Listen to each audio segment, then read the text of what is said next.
उनको तो ये बताना चाहिए कि जब उनके पिताजी 15 साल यहाँ पे पिताजी और माताजी का शासन था, उस वक्त उन्होंने बिहार में जातिगत जनगणना के संदर्भ में क्या किया था।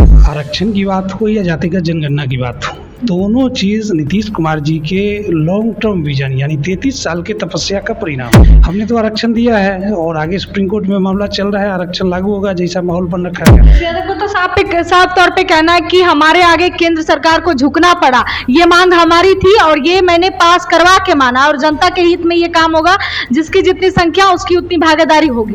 ये सिर्फ नारा है। लालू जी और तेजस्वी सिर्फ नारा देने का काम करते हैं, नीतीश जी नीति निर्धारण का काम करते हैं। अभी फाउंडेशन बना नहीं और हम छत की चिंता करने लगे। पहले तो गणना को वैधानिक रूप दिया जाए, फिर आरक्षण समेत सभी मुद्दों पे बात की जाएगी। नमस्कार, आप देख रहे हैं BMW न्यूज बिहार, आपके साथ मैं हूं रिया सुमन।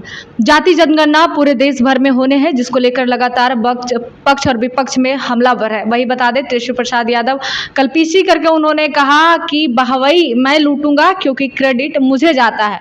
मैंने पहला ये प्रावधान निकालने को कहा था और ये हालांकि देश में पास हो गया है।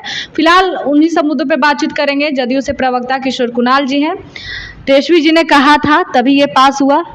देखिए, तेजस्वी जी ये बोल क्या सकते हैं, उनको तो ये बताना चाहिए कि जब उनके पिताजी 15 साल यहाँ पे पिताजी और माताजी का शासन था, उस वक्त उन्होंने बिहार में जातिगत जनगणना के संदर्भ में क्या किया था। देश के बागडोर जब 2005 से लेके 4 से लेके 14 तक केंद्र सरकार के हिसाब थे, किंग मेकर थे, उस वक्त उनके पिताजी ने क्या किया।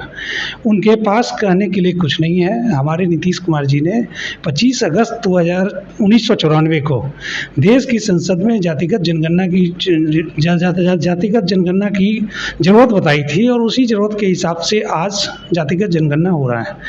तेजस्वी यादव जी को एक श्वेत पत्र जारी करना चाहिए कि उन्होंने लंबे समय तक प्रदेश के पिछड़े और अति पिछड़े वर्ग के साथ अन्याय करने के लिए कोई कोर कसर नहीं छोड़ा है और उनका जवाब देना होगा। तेजस्वी यादव ने यह भी कहा कि अभी सोशल मीडिया पे हर जगह पे पोस्ट है, तेजस्वी यादव ने पूरे तरीके से जो है पूरा क्रेडिट नीतीश कुमार का ले लिया है। क्या लगता है? उन्होंने ये भी कहा कि अब जाति जनगणना तो होगी, आरक्षण अब देखते हैं कि किस हिसाब से लोगों को मिलता है, इसमें क्या दुर्व्यवहार करते हैं और जिस तरीके से बिहार के साथ सौतेला व्यवहार नीतीश जी लगातार करते आए हैं। देखिए, तेजस्वी यादव जी जो बोल रहे हैं वो हाइपोथेटिकल है।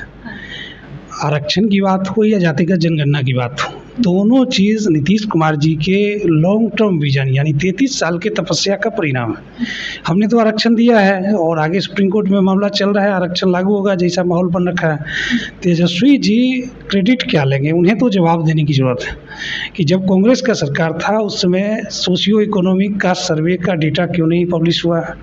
बिहार में जब वो शासन में थे तो आरक्षण उन्होंने क्यों नहीं लागू किया, चाहे वो अति पिछड़ा का हो, विकलांग का हो या खिलाड़ी का हो। आरक्षण जो हम लोगों ने लागू किया है पिछले 15-20 वर्षों में।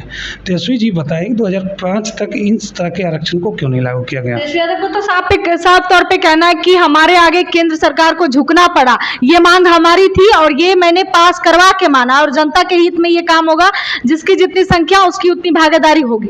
ये सिर्फ नारा है।